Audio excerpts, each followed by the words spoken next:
What's up everyone and welcome back to the MMA Zone. Today, let's get started with what's next for Diego Lopes following UFC win. Diego Lopes very likely won't be fighting for the UFC's featherweight belt next, but Lopes ensured he remains in the title shot mix with a thrilling, massive win at Noche UFC. And before we continue, make sure to leave a like on the video to help support the channel. Lopes took on Silva in the card's headliner, which marked the first time Diego had fought since April, when he failed to win the vacant title against Alexander Volkanovski. Early on, it looked like Lopes might make short work of Silva. After Silva went for an ill-timed spinning kick, Lopes took him down and pounded away from the top for quite some time. Silva survived and came roaring back in round 2, landing punishing shots of his own. But as the contender pushed forward, Lopes sent him to the deck with a spinning elbow. Moments later, the ref jumped in to save the bloodied Silva from any more punishment. There were some tense moments right after as Lopes exchanged words with Silva's corner, before Silva took a shot at Diego from behind, but calmer heads ultimately prevailed. After the fight, Lopes was in an interview with Full Send MMA where he revealed the reason for going after Silva's corner. According to Lopes, one of Silva's coaches was disrespecting him online through multiple posts. Lopes said if it was a fighter, he wouldn't have had an issue with the comments, but considering it was a coach, he had an issue. It wasn't Pablo. Pablo's a good guy. This guy was commenting on every post. If you're a fighter, it's okay, but if you're a coach, don't talk it. Meanwhile, Nasruddin Imavov took shots at Silva, writing, "Talk less next time, little man." So what's next for Lopes? As noted, since he's coming off a loss to the legendary Volkanovski, he likely needs to record a couple more wins before he gets another title shot, but the UFC will most likely book Lerone Murphy to fight Volkanovski. Speaking of Volk, he also reacted to the fight and praised Lopes. So again, nothing but respect to all of them. A lot of people are saying John Silva is going to be a massive threat. Obviously, he's got that KO power, but you can see, I'll leave it at that. But everyone's always like, I don't know about this fight, I don't know about that fight. Pico, John Silva, all these guys are going to be your big, the new coming Evolution fighters, blah, blah, blah. I showed you I can take out these new Evolution fighters. Diego's one of them, and he's taken out all these new Evolution fighters. So, I'll leave it at that.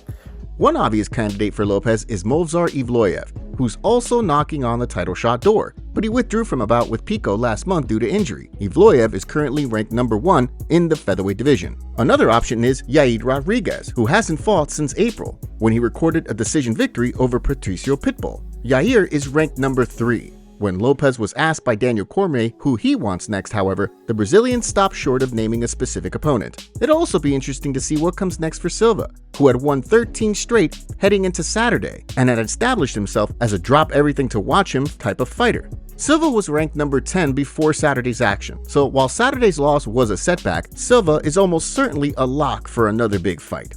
Jared Gordon involved in scary health situation before fight. Last night, Jared Gordon was competing on the UFC's fight card against Rafa Garcia. As Gordon was walking out, fans noticed him wearing a knee brace. That's not out of the ordinary considering anything can help at any time during training. Well, it was revealed by Bilal Muhammad that Jared Gordon was hit by a car on Friday, the day before his fight, and he did not pull out. This is what Bilal wrote on X. Jared got hit by a car yesterday and popped his knee. He didn't want to pull out and fought like a warrior. Huge props to Jared Gordon for not pulling out of the fight. Hopefully the UFC gives him something for competing after getting hit by a car.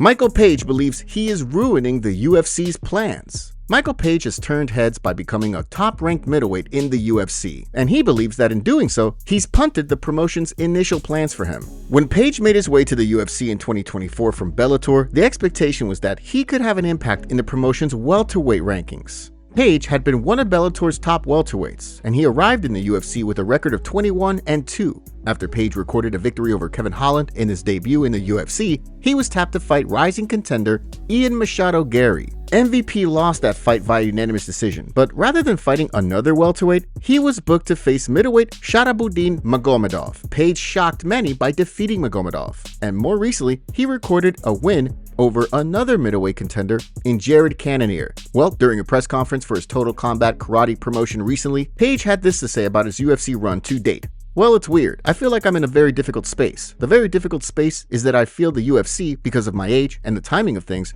they were thinking because I've got a very good brand, I could be the gatekeeper to help grow their fighters. I started beating them. It's like, we don't want to do that anymore. Then, the guys that are more senior like myself, who have been there a long time, they just don't want to fight me.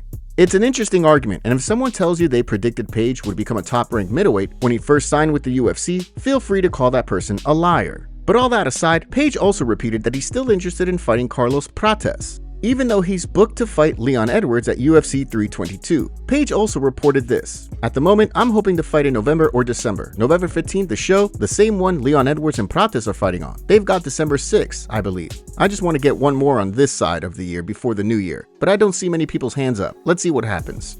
UFC updates. Let's take a look at some UFC and fight updates. Recently, the Chosen Advisory Management Agency announced via X that heavyweights Sergey Spivak and Shamil Gaziev will battle on November 22nd in Qatar. Spivak is looking to get back on track after coming off a decision loss to Waldo Cortez Acosta in June. The heavyweight has gone 2-3 in his last 5 fights. Gaziev, meanwhile, is coming off a stoppage win over Thomas Peterson in February and has won 2 in a row since he lost to Jairzinho Rozenstruik in March of 2024. We still don't know if Conor McGregor will actually get booked to fight at the White House card next year, or if he actually even fights again, for that matter. But McGregor's insisting he's going to be part of the historic event. While talking to street journalist Adam Glynn recently, McGregor said the following when asked about fighting at the White House card: "That's a definitely, that's for sure. That's my event. I'm ecstatic that Mark is back. And what better event than to grace the White House lawn for a straightener? What I do best. I'm very, very excited, very eager, very motivated. Bring it on, baby."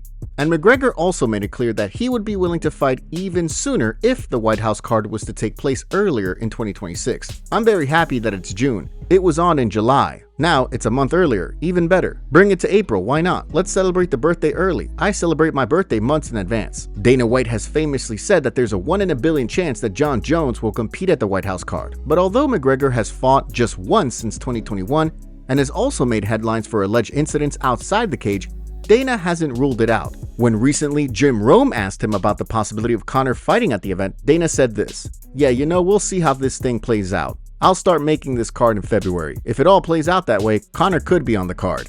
And SureDog's Tom Feely recently reported that Austin Hubbard, Maheshate, Marina Moros, and Preston Parsons are no longer listed in the UFC's online roster. All 4 fighters are coming off losses, but in the case of Parsons and Moros, they hadn't competed since the spring. Hubbard and Maheshate lost fights last month. After John Morgan recently reported that Nick Diaz, Ryan Hall, Ali Aquinta, and Joe Lozon have been removed as names eligible for the UFC's rankings, Feely proceeded to confirm that the fighters all remain listed as active on UFC.com. And Arman Tsarukyan has finally been booked for competition, but no, it's not an MMA fight. Recently, it was announced that Tsarukyan will grapple Benson Henderson at a September 19th ACBJJ event in Moscow. This will be Tsarukyan's 3rd pro grappling match in 2025, as he defeated Makasharip Zainukov and Patricky Pitbull Freire in grappling bouts earlier this year. Meanwhile, Smooth Ben Henderson hasn't competed since September, when he lost via decision to Idris Virgo in a boxing match. His last grappling match was in 2023 when he was submitted by Nyman Gracie. Arman Tsarukyan receives a warning for Ilia Topuria fight. A lot of people believe Arman Tsarukyan presents a clear and present danger to the reign of Ilia Topuria. So much so, some have accused the champion of ducking the lightweight contender. But even one of Tsarukyan's teammates at American Top Team does not see him taking the belt from Topuria. Tsarukyan has yet to fight since he withdrew last minute from a scheduled bout with Islam Makhachev in January. But due to a 9-1 run in his last 10 fights, he's ranked number 2 in the UFC's lightweight rankings. As a result, talk about how Tsarukyan would do against Topuria continues to make the rounds, even though Dana White and Ilia have insisted this fight is not happening next. Recently, Joaquim Silva spoke with MMA Fighting, who not only trains alongside Arman at ATT, he lost to him via stoppage in 2023. When asked about how he sees a fight going down between Topuria and Tsarukyan, Silva said this: "He's the guy to fight Topuria, no doubt, it's undeniable. Can't say anything against that, but he has flaws on his feet.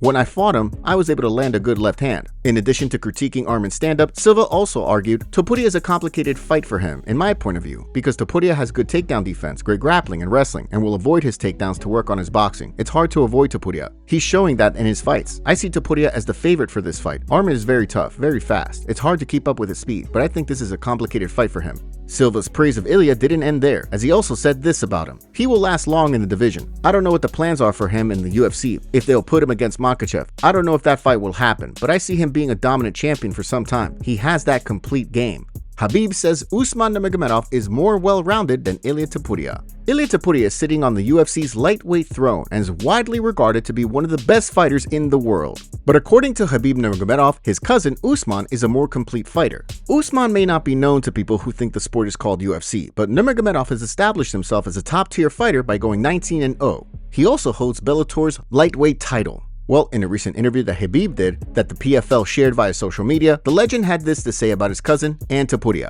They have to fight to know who is the best. People can talk, they can say whatever they want. It's my opinion, like well-rounded fighter, I think Usman is better. While Usman is widely considered to be one of the best lightweights outside the UFC, if not the best, he is coming off a razor-thin win over Paul Hughes. Due to how close the fight was, the PFL has booked the two to fight again on October 3rd. Dana White receives backlash for boxing event. During last night's Canelo vs. Crawford card, many fans were annoyed with the event due to the delays we had from interviews and random commercials alongside live musical performances. Then, funny enough, the MMA community found an old clip of Dana White calling out boxing organizations for the exact same thing that was happening during his own event. This is what Dana had to say back in November 2024. Think about, again, last night, boxing, right? These guys will do a fight, then have a podcast for an hour and 30 minutes before the next fight comes on, right? We're gonna do a rain delay. It's never gonna happen, man. You know what we do? We go boom, boom, boom, boom, boom, and all the fights roll all night. All the talk's done. You don't need to see Rosie Perez breaking down fights and you know. The MMA community had a field day with this and called Dana out in the replies to the clip, calling him a hypocrite and saying that he didn't keep his word. Here's what they had to say. Dana White wanted to cut out the unnecessary between fights and keep the card going at a fast pace. He has failed to do that. The 4-fight main card started at 9 p.m. Eastern. It's now 12:23 and we just finished an awful co-main and have at least another 20-30 minutes before the main event starts. Boxing stinks. We're one fight into the main card after 80 minutes. Dana White, I'm gonna fix boxing. There's too much Canelo vs. Crawford. 30 minutes without a fight and counting. Yeah, he didn't fix that. I feel like years of my life have passed by while watching this card. Let me be very clear. No one, and I mean no one, has ever asked for concerts in between fights, man. No one has ever become a paying pay-per-view or Netflix subscriber boxing fan because they simply tuned in to watch their favorite music artist do 2 songs while everyone else waits for what we came for. Like, you can literally save the money. Hope this helps. It's taken 7.5 hours to get through 8 fights. 3 fights ended in under 4 rounds. 3 fights were 6 rounds or less. Boxing pacing is absolute trash. Dana promised this broadcast would go fast, but I'm watching commercials and now Turkey tell us how great Saudi Arabia is for boxing. What were your thoughts on the event? Let us know in the comments. We have a favor to ask. Help us reach 200,000 subscribers on MMA Zone by subscribing and turning on notifications for daily MMA content. Seriously, we rarely miss a day.